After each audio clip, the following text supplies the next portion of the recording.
खुशकिस्मत समझा जाता है। बकरीद के हवाले से कानपुर में समाजी तंजीम जमीयतुल कुरैश ने लोगों से खास अपील की है कि खुले में कुर्बानी ना की जाए, कोरोना ज़ाब्तों पर अमल किया जाए, कोई ऐसा काम या अमल ना किया जाए जिससे हमारे शहर के दूसरे मज़ाहिब के पैरोकारों को बुरा लगे।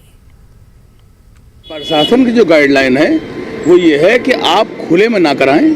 बंद जगह पर कराएं, मदरसों में जैसे होती थी वैसे कराएं, अपने घरों में कराएं,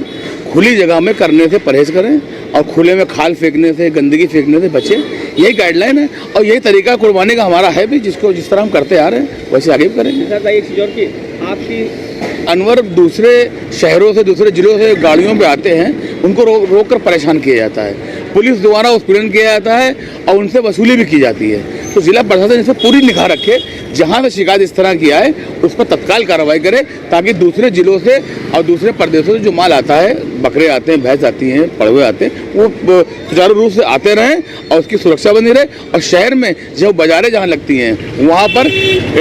पूरी निगाह रखें कि वहाँ पर सही से कार्य हो और किसी तरह की कोई जो है बदइंतजामी। कोरोना वबा के दौरान बाहमी